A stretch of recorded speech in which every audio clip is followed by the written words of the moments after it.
بسم اللہ الرحمن الرحیم۔ السلام علیکم، ہمارے چینل میں خوش آمدید ناظرین۔ آج آپ کے لیے میں انتہائی خوفناک، سنسنی خیز اور دلچسپ کہانی لے کر آئی ہوں، لیکن کہانی شروع کرنے سے پہلے آپ سے گزارش ہے کہ اگر آپ ہمارے چینل پر نئے ہیں تو ہمارے چینل کو ضرور سبسکرائب کیجیے تاکہ آپ کو ہماری ویڈیوز سب سے پہلے ملیں۔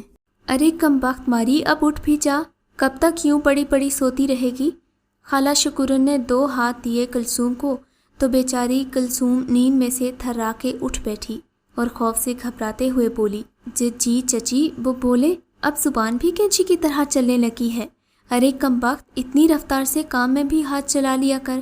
شکورن کلثوم پہ برسی، مگر خالہ میں تو کام پورا کر کے آئی تھی۔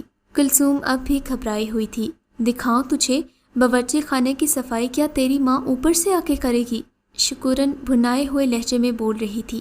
چل اٹھ، جا کر صفائی کر، اور ہاں یاد رکھیو، ذرا بھر بھی کسر رہ گئی نا صفائی میں تو میں تجھے صاف کر دوں گی۔ مرتی کیا نہ کرتی کے مترادف کلثوم خاموشی سے باورچی خانے چلتی۔ کلثوم ایک 18 سالہ خوبصورت، معصوم اور انتہائی جاذب نظر مگر یتیم لڑکی تھی۔ اس کے والدین اسے اس وقت اکیلا چھوڑ گئے تھے جب اس نے زندگی کی صرف 6 بہاریں ہی دیکھی تھیں۔ تب سے کلثوم اپنی چچی اور چچا کے رحم و کرم پر تھی۔ شکورن کی اپنی کوئی اولاد تو تھی نہیں، شاید اس بات کا بدلہ وہ ننھی کلثوم سے لے رہی تھی۔ آئے دن طرح طرح سے اسے اپنے ظلم و ستم کا نشانہ بناتی۔ شکورن تو شکورن، محلے کی لڑکیاں بھی اب اسے اپنے مذاق کا نشانہ بنانے لگی تھیں، جس کی وجہ سے کلثوم میں ایک احساس محرومی پیدا ہو چکا تھا۔ بس کبھی کبھار بڑے چچا ہی اس کے لیے کچھ نہ کچھ لے آتے تھے۔ بھیا آدھا کلو پیاز دینا، سبزی والے کو یہ کہہ کر کلثوم محلے کے اسکول کی طرف متوجہ ہوئی، جہاں چھٹی کی گھنٹی بجی تھی اور محلے دار اور تقریباً اس کی ہم عمر لڑکیاں باہر آ رہی تھیں۔ کچھ اسے حقارت سے دیکھتے ہوئے اور کچھ تو باقاعدہ جملے کستی ہوئی گزر گئیں۔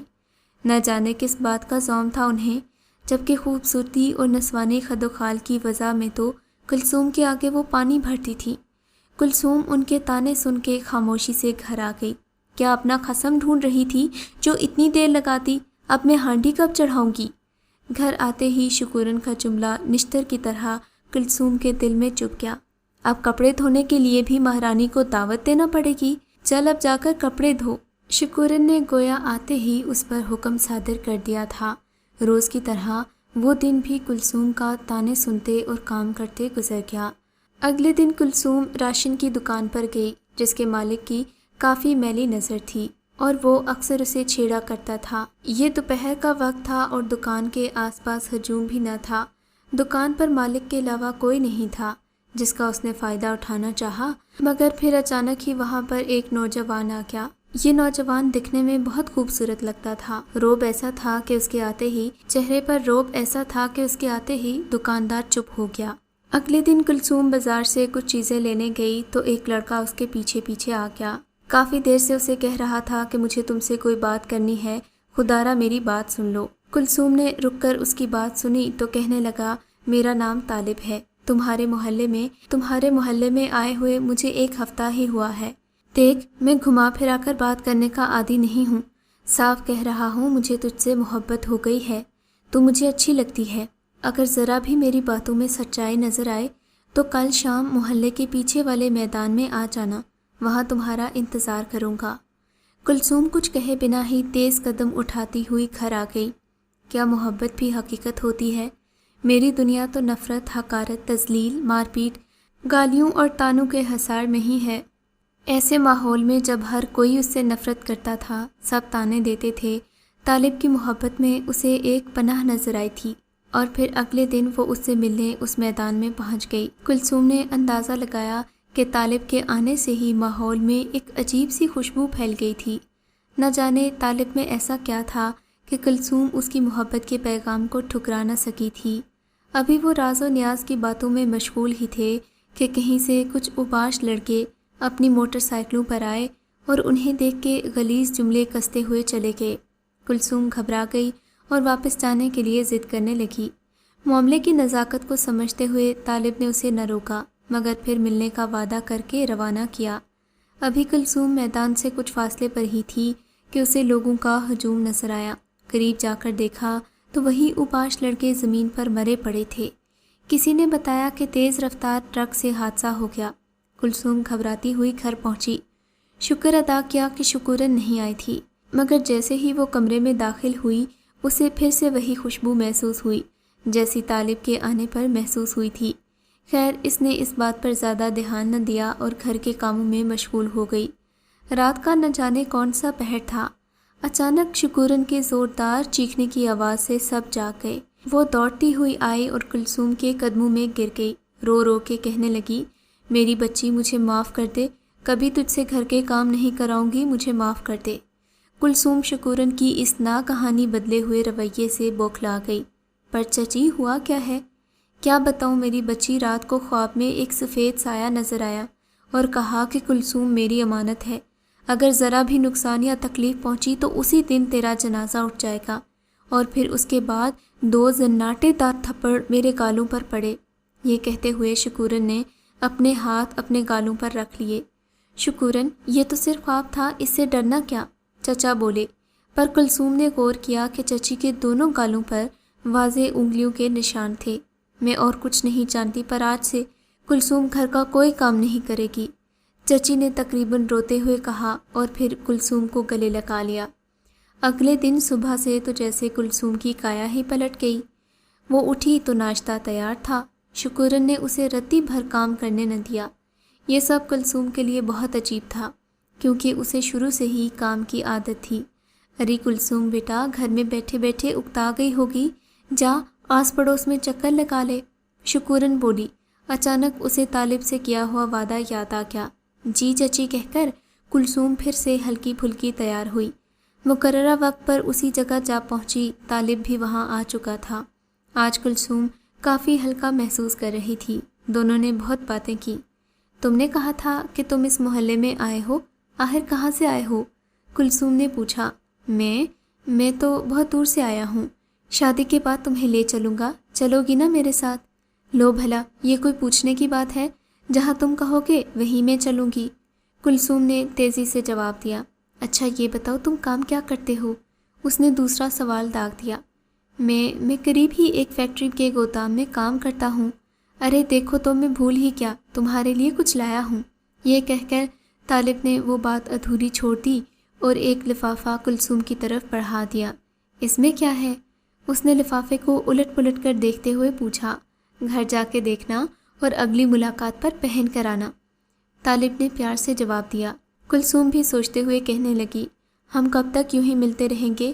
تم کب آؤ گے چچی سے میرا ہاتھ مانگنے؟ بس تم دیکھ لینا، میں بہت جلد آؤں گا، کچھ ضروری کام نمٹا لوں، پھر ہمیں ایک ہونے سے کوئی نہیں روک سکے گا۔ اس نے پیار سے اس کی زلفوں کو سہلاتے ہوئے کہا۔ کافی وقت ہو گیا ہے، اب ہمیں چلنا چاہیے۔ وہ دونوں آ ہی رہے تھے کہ اچانک طالب رک گیا۔ کیا ہوا، تم رک کیوں گئے؟ کلثوم نے پوچھا۔ تم جاؤ، جتنی جلدی ہو سکے یہاں سے جاؤ، طالب نے عجیب سے لہجے میں کہا۔ مگر میں اکیلی کیسے جاؤں؟ کلثوم کے ماتھے کی شکن سوالیہ نشان بنی ہوئی تھی۔ طالب نے اس کی آنکھوں میں دیکھا اور پھر کلثوم کیسے گھر آئی اسے خود بھی پتہ نہ چلا۔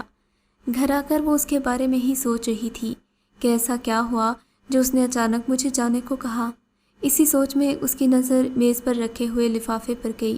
اس نے پہلے تو پیار سے لفافے کو چوما اور کھولا۔ اس میں نہایت قیمتی جوڑا تھا، ساتھ ہی اس پر ایک پرچہ تھا جس پر اس جوڑے کو اگلی ملاقات میں پہن کر آنے کی ہدایت تھی۔ مگر اگلی صبح ہی محلے میں کوہرام مچا ہوا تھا۔ 3 الگ الگ گھر کی جوان لڑکیاں ایک ساتھ انتقال کر گئیں۔ وجہ کسی کی سمجھ میں نہ آئی، پر ان تینوں کے چہرے سیاہ ہو چکے تھے۔ کلثوم بھی ان کے یہاں گئی تھی۔ کلثوم انہیں پہچان گئی، یہ وہی تھیں جو کلثوم پر جملے کسا کرتی تھیں۔ شام کو حسب معمول کلثوم کی طالب سے ملاقات تھی۔ حسب ہدایت وہ وہی جوڑا پہن کر گئی جو طالب نے کہا تھا۔ کافی افسردہ لگ رہی ہو، طالب نے اسے دیکھ کر کہا۔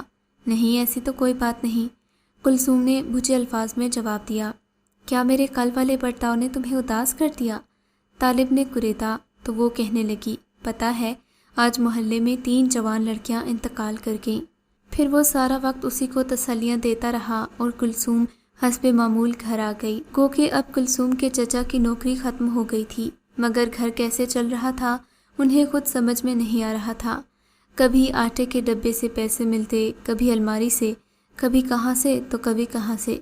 شکورن کو خرچے کے پیسے مل رہے تھے تو اس نے بھی اس بات پر زیادہ غور نہ کیا کہ یہ ضروریات کیسے پوری ہو رہی ہیں۔ طالب اور کلثوم کی ملاقاتوں کا سلسلہ یوں ہی چلتا رہا۔ ہر ملاقات ان کی محبت کو مضبوط کر رہی تھی۔ طالب کے آنے سے کلثوم کی زندگی بدل گئی تھی۔ اس تبدیلی کو شکورن کے ساتھ ساتھ محلے کی دوسری لڑکیوں نے بھی محسوس کیا۔ ایک وقت وہ بھی آیا جو لڑکیاں کلثوم سے بات تک کرنا گوارا نہ کرتی تھیں، وہ اس سے دوستی کی طالب ہو گئیں۔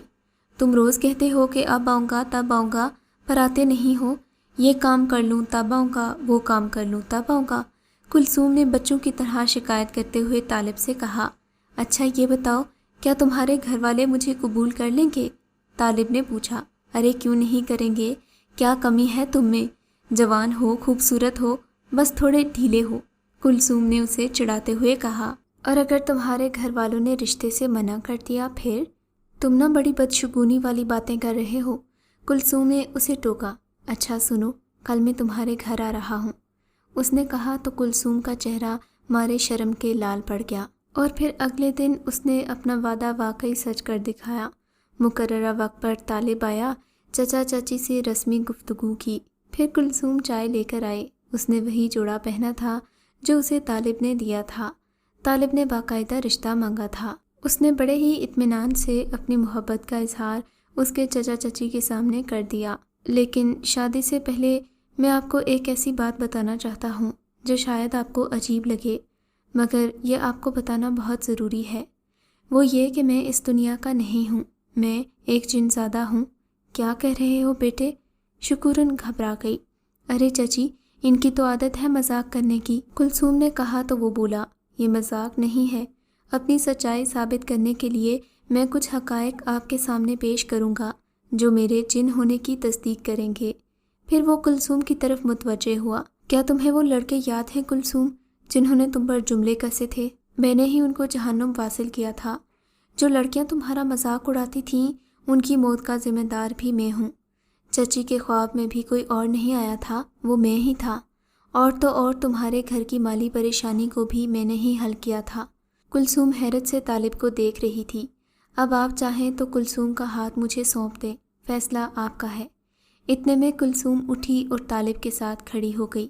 فیصلہ میرا ہے، جب میں آپ سے محبت کرتی ہوں تو پھر اس سے کیا فرق پڑتا ہے کہ آپ کس دنیا کے ہیں؟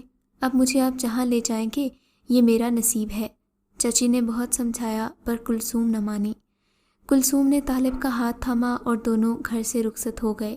وہ دن اور آج کا دن نہ کسی نے کلثوم کو دیکھا اور نہ ہی طالب کو۔ اگر آپ کو یہ کہانی اچھی لگی ہے تو اس ویڈیو کو لائک کیجیے اور اس طرح کی مزید ویڈیوز دیکھنے کے لیے ہمارے چینل کو سبسکرائب کیجیے۔ اور ہاں، اگر آپ کی کسی دوست، رشتہ دار یا بہن کے ساتھ خدا نہ کرے ایسا کوئی واقعہ پیش آیا ہے تو ہمیں کامنٹ سیکشن میں اس کے بارے میں ضرور بتائیے۔